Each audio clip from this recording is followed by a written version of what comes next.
Deep beneath the Aegean Sea lies the rusting hulk of a giant ocean liner. But this is no ordinary wreck. When the Britannic sank in 1916, within a year of launch, it seemed the fulfillment of a curse. Because her sister was the Titanic, and she too had sunk just 4 years earlier with the loss of 1,500 lives. Even the first of the White Star Line superliners, the Olympic, suffered a series of accidents. Yet all three of these great ships were designed to be unsinkable. The thought that a vessel is unsinkable came to haunt the White Star Line, and certainly Harland and Wolff, the builders. So were these losses just a tragic coincidence? Or was there some fundamental flaw which doomed both the Titanic and the Britannic? Could the answer still lie in the tangled and treacherous wreckage of the SS Britannic?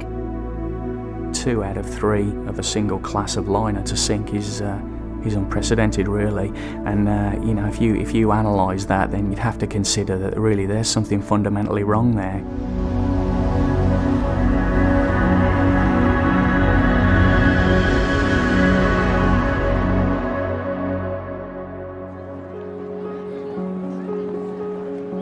The final decades of the 19th century were marked by unprecedented levels of migration. Between 1865 and 1914, about 20 million people left Europe in search of a new life in America. The only way to make the journey across the Atlantic was by sea. The shipping companies knew that bigger ships carrying more people meant bigger profits. These giant ships wouldn't have been possible if it wasn't for all these immigrants. So that led to this natural development in the size of the vessel. They were built to service the market that was developing. But as well as catering for immigrants, the shipping lines wanted to satisfy the growing and highly lucrative demand from the rich for holidays abroad. The cost to travel first class in a suite of rooms for a 5-day single crossing, in today's terms, would be about £27,000. The most profitable and prestigious route was London to New York. Competition between the 2 largest carriers in Britain, Cunard and the American-owned White Star Line, was intense. And Cunard and White Star found themselves, if you like, in some sort of arms race to build the largest and finest ships possible in those days. At the start of the 20th century, the Cunard line had stolen a bit of a march on the White Star Line with the Lusitania and the Mauretania. So, in response, the White Star Line conceived the Olympic-class liners. It was originally going to be a pair of liners followed by a 3rd sister ship, the Olympic, Titanic and Britannic, which were designed to be grander and more luxurious than the Cunard rivals. The ships were nearly 900 feet long. The White Star brochure boasted they were as tall as the highest New York skyscraper. Size meant luxury, but it was also at the heart of the belief that these were the safest passenger vessels afloat. The popular press was swept along by the idea of giant ships, and that's what led to people just thinking that, yes, of course, if it's big, it must be therefore safer. Sadly, was not the case. Because of the size of the ships, if there was a collision, you know, they're never going to come off second best, because the size, the actual size of the ship is what gives it its protection. But obviously that thinking was flawed. Experts too seemed to think that the Olympic class, as the 3 sister ships were known, was invulnerable. This confidence was based on a design innovation. Watertight doors fitted at intervals in the ship's hulls. In the event of a collision, a switch on the bridge could close them automatically to prevent flooding. The media were happy to accept White Star's confident claims. There was a magazine at the time, the Shipbuilder Marine Engineer, and it contained the words practically unsinkable, where they were referring to the Olympic and the Titanic. This practically unsinkable was very much embellished, and gradually, slowly but surely, the words practically went completely, and so all of a sudden Titanic was supposed to be unsinkable. It was an idea that was kicking around that marine technology had got to such a point that we were making vessels so large and so safe that they would be unsinkable. On a wave of ambition and arrogance, the industry was heading inevitably for disaster. In the Belfast shipyard, Olympic and Titanic were built side by side. So enormous were they that 4,000 men were employed to finish Olympic in time for her launch. But just 4 months later, there was an ominous portent of things to come. While maneuvering in the Solent, suction from the vessel's enormous propellers caused a collision with a Navy cruiser, HMS Hawke. Olympic's hull was badly gashed, and she was forced out of service for 6 weeks. We were only really just beginning to understand the dynamics of how these large vessels behave in water. In 1912, the crew, the officers had really no experience of it. It was on-the-job training, on-the-job learning. It's like converting a car to a juggernaut without considering the way it's going to handle or how it's going to drive. At the subsequent inquiry, Olympic was held solely to blame. But with so much at stake, White Star was in no mood for self-doubt. Instead of learning the lessons of the near disaster, the company turned the argument on its head. If Olympic could stay afloat after such a serious collision, they argued, it just proved how unsinkable the 3 giant superliners were. 7 months later, on April the 10th, 1912, Titanic set sail from Southampton on her maiden voyage. Even as she left harbour, the bow wave from her enormous hull nearly caused a disaster. She drew alongside another passenger vessel. That vessel heeled over to one side, its mooring ropes were broken, and the vessel almost collided with Titanic. As the second ship swung free, Titanic's tugs pulled her clear with just 4 feet to spare. It's an irony that if that collision had in fact taken place, Titanic probably wouldn't have struck the iceberg. Titanic's captain, Edward Smith, shrugged off the near miss. 1,500 people were now condemned to die. The newsreels of the day reconstructed the events that followed. 4 days into the crossing, the Titanic received warnings of icebergs ahead. Shortly before midnight, a lookout spotted an iceberg jutting out of the sea straight ahead. Furious attempts were made to turn the ship, but within seconds, impact occurred. Titanic was traveling at 20 knots when she struck the iceberg, and in less than 10 seconds, it had gouged a 300-foot-long gash in the ship's hull beneath the waterline. At 12:15, Titanic sent out her first SOS. Ironically, Olympic was one of a handful of ships to receive it, and immediately altered course towards her stricken sister, but to no avail. Within 2 hours, Titanic went down in the worst disaster in maritime history. In less than a year, White Star's first superliner had been involved in a serious collision, and the second had sunk, leaving thousands in mourning and survivors traumatized. Yet still, White Star refused to admit there was a problem. They considered the Titanic disaster an absolute fluke, and the chances of it happening again were, 1 in a million. So they decided to stick with the Olympic class design. So they decided to employ the same design on Britannic with a few modifications. We'll raise the bulkheads, we'll put a double skin hull on, and that's all we need to do. The chances of hitting another iceberg or a Titanic type disaster are just, they're too remote to even consider. The die was cast. Once again, arrogance and ambition would lead to tragedy. The Britannic would soon be completed, and within a year, she too would sink.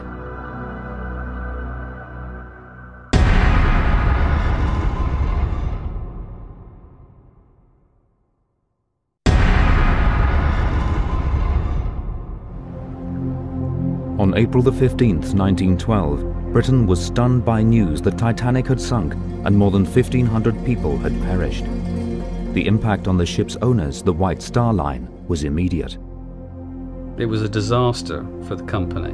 and a disaster for the builders. Faith in these superliners looked increasingly flawed. Even poor old Captain Smith, commander of Titanic, in an interview said that he could not conceive of an accident that would cause the loss of a modern passenger liner. We were lulled into a false sense of security. Less than a year after the launch of the largest passenger liners in the world, one had been lost forever and the other involved in a serious collision. The claim that their sheer size guaranteed their safety was beginning to sound hollow. And now White Star had another problem.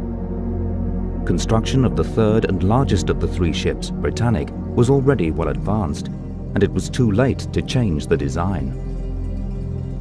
When you design a ship, like the Olympic and the Titanic, you start out with one design form, and that design form was Olympic. You draw a vessel once, and then you make a series of adjustments and modifications through the learning process of having that ship in operation.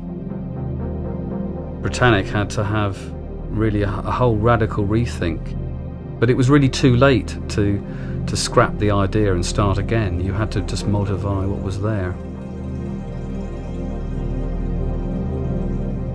Following the Titanic disaster, White Star were obviously very nervous about Britannic, and to that effect, they posted one of their most senior captains, Captain Bartlett, to oversee the construction of Britannic, and finally to commander. And it was extremely important to the White Star Line that the Britannic was a success, basically to wipe the slate clean for White Star and to get the whole Titanic, remove Titanic from the public psyche. White Star had mortgaged its entire fleet to finance the Olympic class's construction.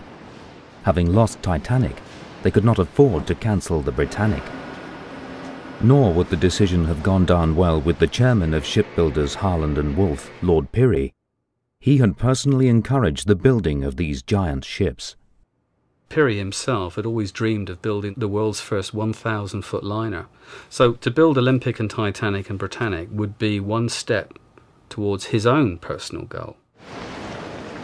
Pirrie was also a director of White Star and stood to gain financially from the contract. From 1869 to 1919, there wasn't a day in which Harland and Wolff didn't have a White Star ship under construction. White Star's managing director, J. Bruce Ismay, had pinned his faith on the Three Sisters to see off the company's arch-rivals, Cunard. Pirrie and Ismay were both of the same mind. They had huge egos, and they wanted the world to see that they owned the largest, grandest, most luxurious liners afloat. To them, it was the overriding factor in their design philosophy. In 1907, helped by a huge loan from the British government, Cunard had stolen a march in the quest for supremacy on the London to New York route. They launched two state-of-the-art ships, the Mauretania and the Lusitania, at the time the largest passenger liners ever built, offering new standards of luxury. A revolutionary bow design, allowing them to cut through oncoming waves, and advanced steam turbine engines made them the fastest steamships in the world. Within a year of their launch, the Lusitania and Mauretania set speed records for crossing the Atlantic, cutting the journey time to New York to under 5 days. But J. Bruce Ismay believed passengers would choose luxury over speed. His ships were therefore nearly 100 feet longer than Cunard's, and their fittings even more lavish. He was convinced their unprecedented size would bring great prestige for White Star. The only revolutionary feature of these three vessels was their great size. They're a standard design form that has just been lengthened. If you look at the rudder or the stern of the Lusitania and the Mauretania, it's a balanced stern. It's designed to turn this vessel, this high-speed vessel, very quickly in an emergency. poor old Olympic and Titanic and Britannic stern is just an old design idea from the sailing ship days. What they basically did was jumboised an old design, just scaled it up. But in doing that, they actually encountered a lot of problems which previously had been unrecorded. Some aspects of their design had more to do with showmanship than function. Originally, the ships had 3 funnels, but rival Cunard liners had 4. Fearing his ships looked less powerful, J. Bruce Ismay fitted an extra funnel for effect. It was purely cosmetic. In fact, on the Titanic, the 4th funnel was used to store pets. Titanic's sinking exploded the myth of the Olympic class's invincibility. Building on the Britannic was suspended, and a government inquiry demanded extensive safety modifications to the ship. Titanic's hull had been subdivided by a series of bulkheads into 16 watertight compartments. Even with 4 of these flooded, the ship should have stayed afloat. A bulkhead basically separates sections of the ship into individual areas, the idea being that if an area of the ship is damaged and begins to take on water, it's contained within a specific space between 2 bulkheads. The bulkheads in Titanic's forward compartments weren't high enough to stop water spilling into the huge boiler rooms.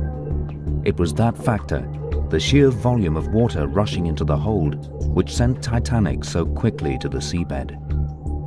On Titanic, the bulkheads didn't go all the way to the top decks, and so what happened was when the forward compartments began to fill up, as the ship listed by the bow, water spilled over the top of the bulkheads, kind of like an ice cube tray effect, until it got to a point of no return, really. The difference with Britannic is the bulkheads were raised all the way to the upper decks, the idea being that even if the ship started to list, there was no way the water could spill over from one compartment to another. In addition, a double skin was added to the Britannic's hull around the huge boiler rooms to protect it from being torn open by an object like an iceberg. But there was another lesson from the Titanic. So confident were her designers in her safety and her ability to summon help using the new wireless technology that they decided she only needed lifeboats for half of those on board. They never thought that the ship would sink before they were able to call for another vessel's assistance. Britannic was fitted with a surplus of lifeboats stacked on enormous gantries. With these modifications to Britannic, the largest of the 3 sisters, White Star's confidence returned. Her launch booklet included this bold claim. In the new Britannic, we see both in design and construction as perfect a specimen of man's creative power as it is possible to conceive. The reality was different. She was a dinosaur, really, when she came into service. She was outclassed before she even went down the ways by liners like the Lusitania and the Mauretania. She wasn't even the largest liner in the world when she entered the water, because the Germans had built bigger, faster and more palatial ships. But Britannic never served as a luxury liner. By the time of her launch in 1915, the First World War was raging, and most passenger services across the Atlantic had been suspended. Britain's military campaigns in the Mediterranean and the Middle East left thousands dead and wounded. With many of these needing evacuation back to Britain, the government ordered the Britannic to be converted into a hospital ship. She was fitted out with operating rooms, an intensive care unit, and more than 3,000 beds. In December 1915, freshly repainted in the internationally recognized colors of the Red Cross, she left Southampton for the first of 6 voyages to the Mediterranean. On board were 400 army surgeons, doctors, medical orderlies, and nurses. One of these nurses was Violet Jessop, a survivor of the Titanic disaster. Despite her Titanic nightmare, she had written to the White Star Line asking for a job aboard the Britannic as a stewardess. She had no fears about serving on the Titanic's even larger sister. Later, she wrote, "It was like going into a new world to board that stately hospital ship.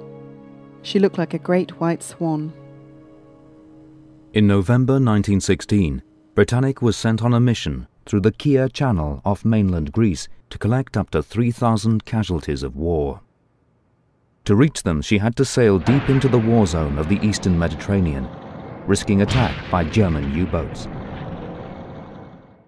Her destination was the Allied naval base at Mudros on the island of Lemnos, where she was to take on wounded from base hospitals and other much smaller ships.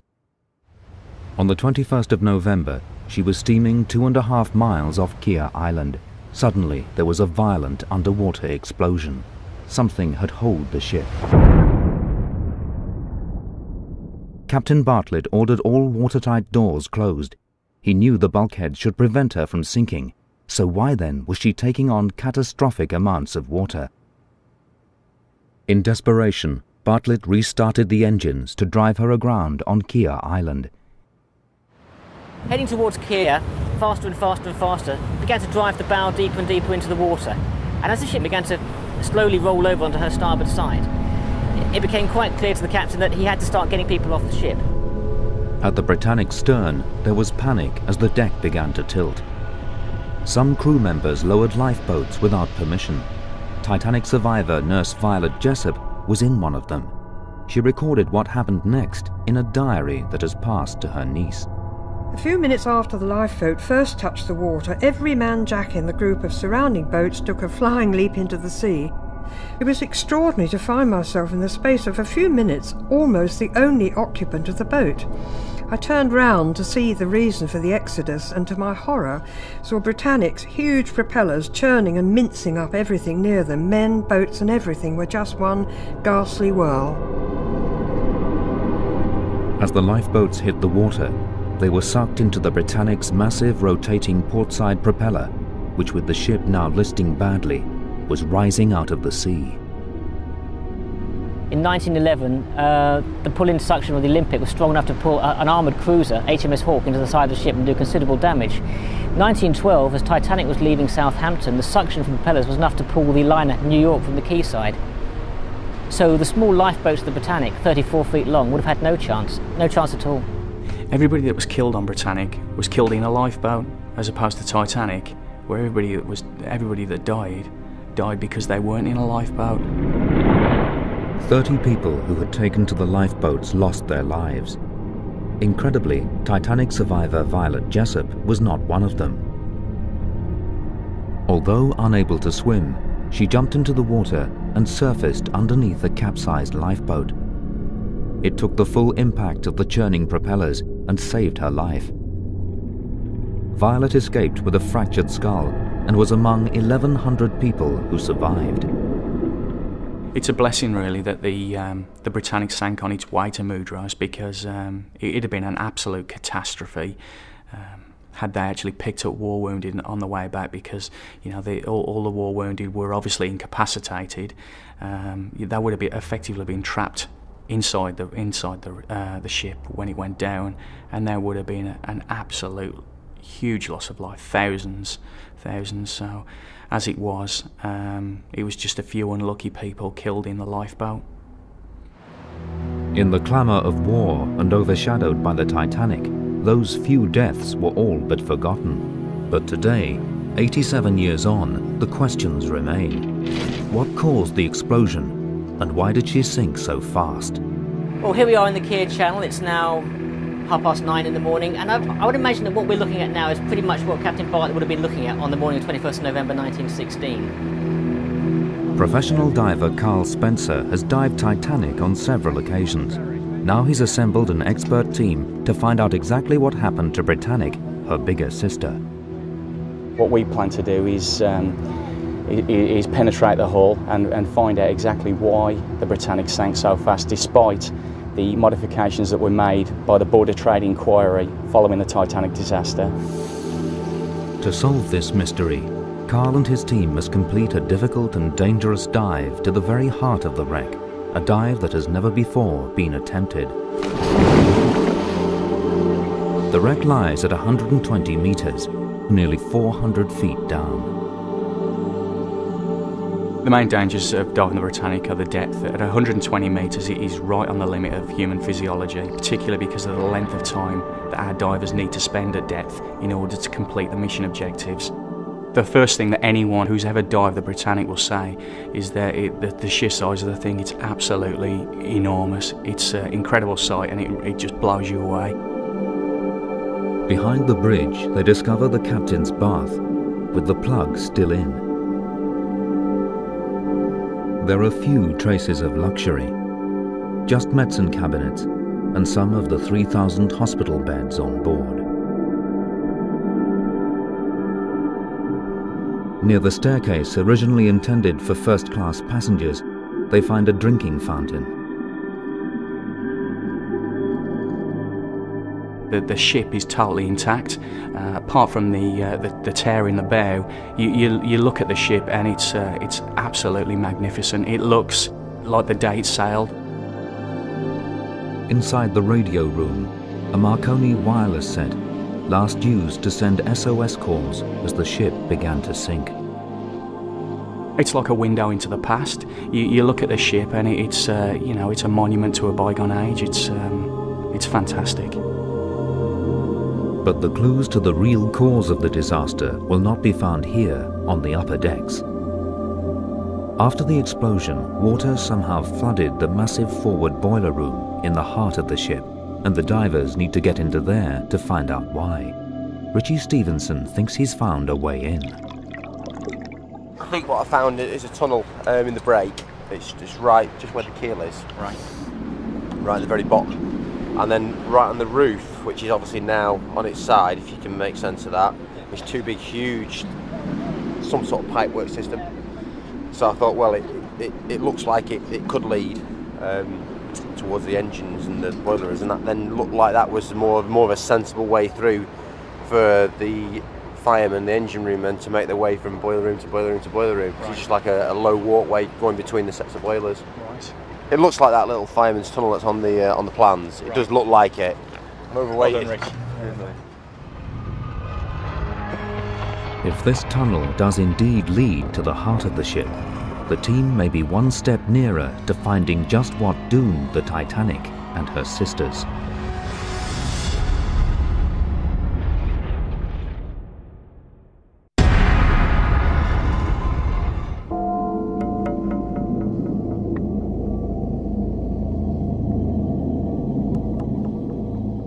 Somewhere in the barnacled wreck of the Titanic sister ship Britannic, there are clues as to why she sank so quickly on a November day in 1916. Modifications to the design after the Titanic sank should have made her safer. But she went down in only 50 minutes, 3 times faster than Titanic. 87 years on, an expert team of divers has been assembled to establish exactly what happened.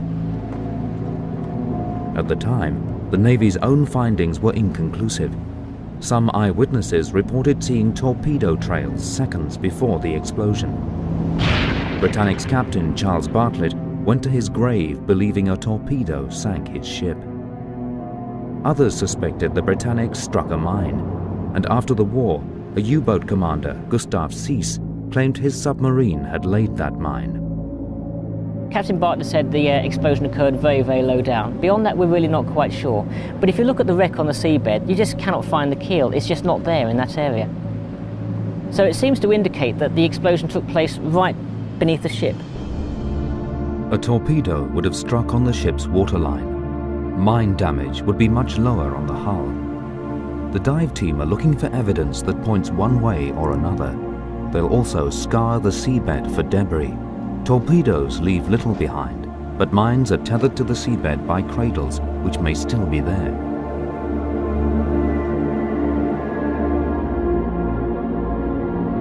As the mines were laid, each one was released from its cradle to float at the end of a steel cable between 10 and 15 feet below the surface.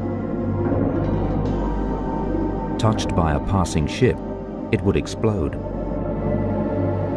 For the first time ever, an extensive and systematic search of the Kia Channel is underway. The aim is to prove once and for all what sank the Britannic.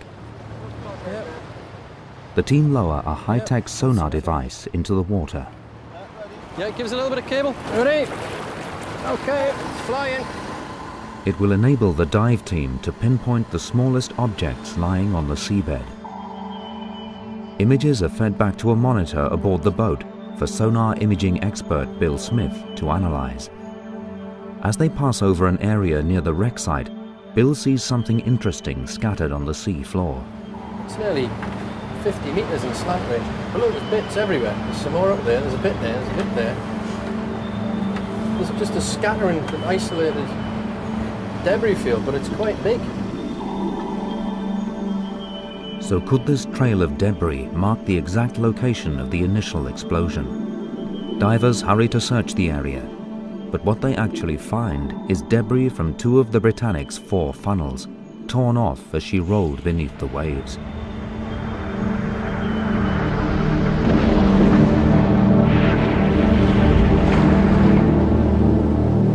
The hunt continues over several days, and finally Bill's confident he's made a breakthrough. We found a perfect line of evenly spaced small targets, so we need to do a little bit more work on that, but it seems very likely that what we've got is a perfect line of mine cradles. Back on land, Bill analyzes the data. It's from an area of seabed just under 1 mile south of the wreck of Britannic. What you have to imagine here is this is an aerial photograph of the seabed with the water taken away. Right in the very centre we suddenly get these objects. There's one here, then there's another one exactly the same,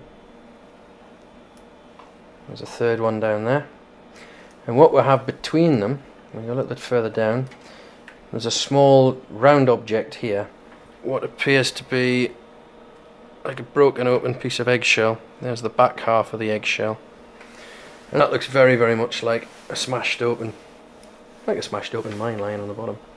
If we go a little bit higher up, and on this top one you can actually see its little arms that once grasped the mine before it was dropped. The team's discovery tallies with British intelligence reports from 1916 and the claims of German U-boat commander Gustav Seiss, whose submarine, the U-73, had been in the Aegean near to where the Britannic sank. On the 28th of October 1916, U-73 laid 12 mines across the Kia Channel. 3 weeks later, the Britannic steamed into the heart of the minefield.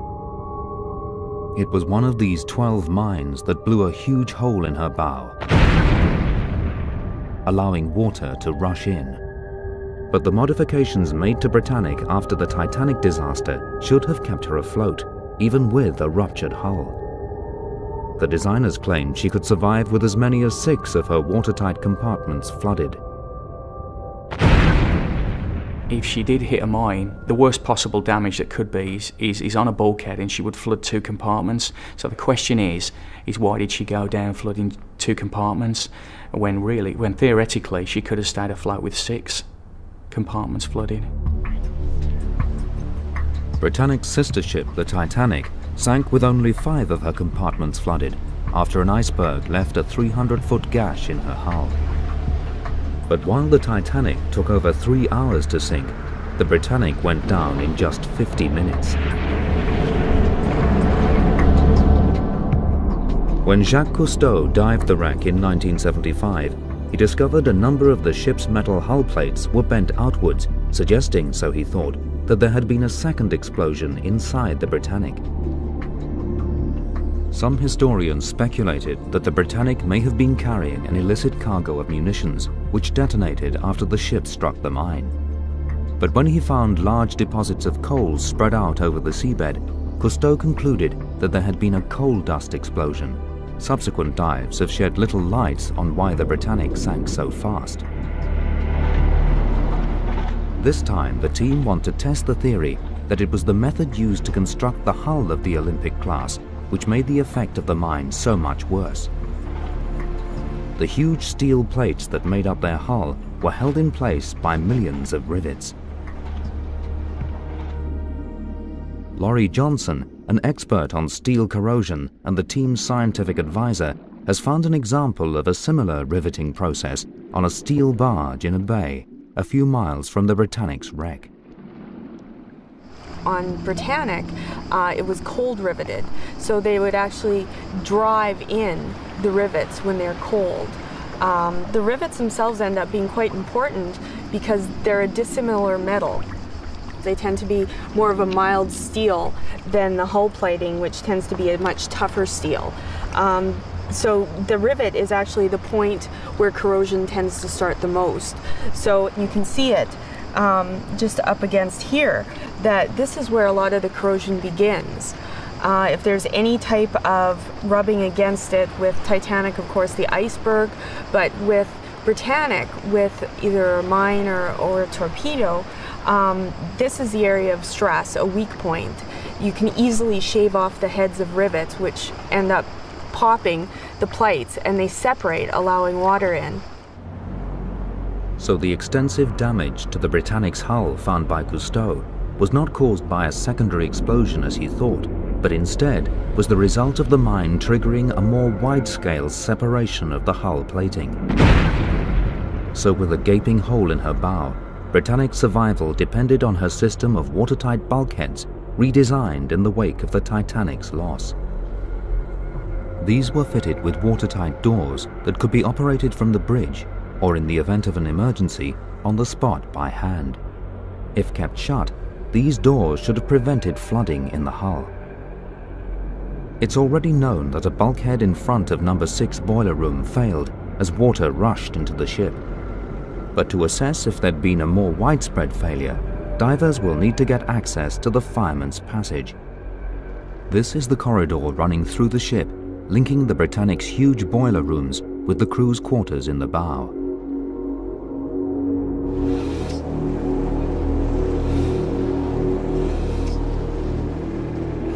Previous dive teams only got to the upper decks. The new expedition intends to penetrate deeper into the ship's hull than ever before.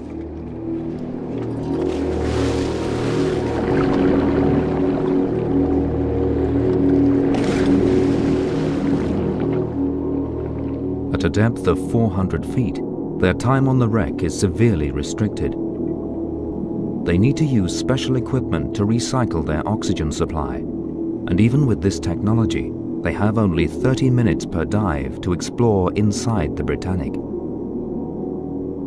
It's a job for only the most experienced deep-water diver, requiring a difficult and dangerous journey through the decaying wreck. To get deep inside the hull, a diver has to squeeze his body and equipment through the tightest of openings. Finally, the fireman's passage. As he makes his way into the forward boiler room, his video camera captures startling new evidence from deep inside the cursed liner. No less than 2 of the watertight doors designed to prevent water flooding through the ship are clearly wide open. It's the crucial clue that might explain why Britannic went down so quickly. I think for me, the single most important piece of videotape has got to be the footage inside that boiler room, the open watertight doors. Had that door closed, Britannic would have survived. It's as simple as that. But why were the doors open? The timing of the explosion offers a clue. There was a standing regulation when you were in waters known to contain submarines that you would close all watertight doors, secure all hatches, and basically run as watertight a ship as possible. 8 o'clock in the morning, though, is the time when they change watches. Even if the explosion occurred just as the watch changed, discipline on board should have secured all doors. Perhaps the design and regulations just didn't take account of human nature. Any vessel that's divided by a series of bulkheads, you need to still allow access between the various compartments or rooms. in that vessel. And so, although technically, or by the rules, those bulkheads should have been closed in a danger zone, it's impractical to have those doors closed because the engine room staff cannot move between boiler room and engine, and the stokers can't stoke properly. So what they would do is they would leave some watertight doors open. But why, in the immediate aftermath of the explosion, weren't desperate efforts made to close them? Considering the amount of underwater damage that we know Britannic sustained, I would imagine that the automatic system for closing the watertight doors, controlled from the bridge, was completely upset. So there would only be local control over that. Now, if the lights in the engine room were failing and people were trying to escape that area, it's inconceivable that then people would start closing the doors. You're really in the business of trying to save lives in a situation like that. These engines were 4 stories high. That meant in order to accommodate them, the engine rooms had to be absolutely huge. Now, why everything was running smoothly, that was fine and no problem. However, if the watertight barriers were breached for whatever reason and those areas became flooded with water, it was fatal to the ship. Once water starts pouring into those areas, it's such a large percentage of the internal volume of the ship that physics say that it just cannot stay afloat. It's a mathematical certainty that the ship is going to sink if it takes on that much water. With watertight doors gaping open and flawed rivets weakening the hull, the Britannic was doomed. But the team were to discover one more factor in her tragic demise.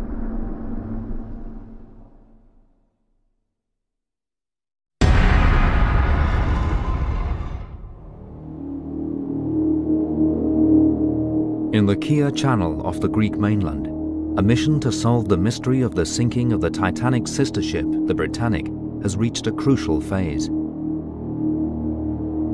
An expert team has proved that the Britannic, while operating as a hospital ship in 1916, struck a mine. The mine blew a gaping hole in the Britannic's bow. Seawater rushed in, and because crucial watertight doors were left open, the Britannic sank in just 50 minutes. The design of the Olympic-class liners meant that if water got into the massive engine rooms, the ships were doomed. She had so large compartments that when they filled with water, it was literally the weight of the water that dragged her down. She would have been far better if her bow had been completely ripped off in that collision with the mine. I think probably she would have survived. But the divers have also discovered another reason why so much water got inside the Britannic so quickly.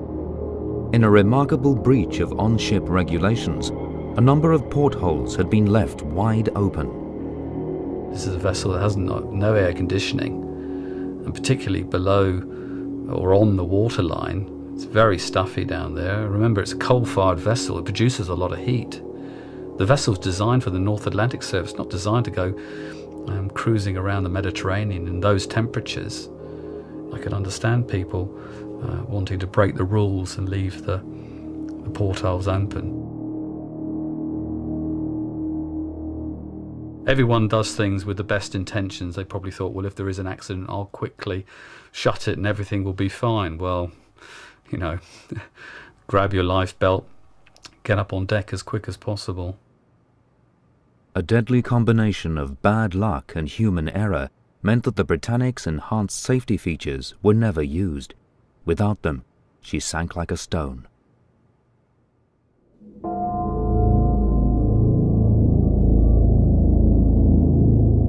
The Britannic's catastrophic end reignited the debate about size and safety. Many asked how smaller vessels could survive torpedo attacks while Britannic went down so fast. Only 2 days after the Britannic went down, another hospital ship, Braemar Castle, struck a second mine laid by U-boat 73. Much smaller and lighter than the Britannic, the Braemar Castle beached successfully and went on to survive the war. After a disaster in peacetime and a disaster in war, it was becoming clear that the grand design aims of Britannic and Titanic were really an expression of pride at the expense of safety. Once the watertight defenses on the giant liner were breached, the vessel simply could not stay afloat. She was such an enormous vessel that her size, her very size, the illusion of safety was in fact her Achilles heel. If a curse had sent both the Britannic and the Titanic to the bottom of the sea, their older sister Olympic suffered too. Within a few months of her launch, she had collided with a Navy cruiser, forcing her back into dry dock. In 1934, she rammed and sank the Nantucket lightship with the loss of 7 lives. Like her sisters, the root of the problem was her sheer size and displacement. Smaller vessels were simply sucked in by her huge propellers. Olympic, Titanic, and Britannic, doomed monuments to the ambition and pride of 2 Edwardian millionaires who were determined to own and operate the largest ships to ever take to the sea. Pirrie and Ismay's arrogance and egos, really, to build the largest, grandest liners, and their competitiveness with Cunard to go one better all the time, really is what doomed the Olympic class liners. They were using old technology, they were using outmoded designs, and they really had this tunnel vision where bigger was better, without considering the consequences, and unfortunately that's what doomed the Olympic class liners.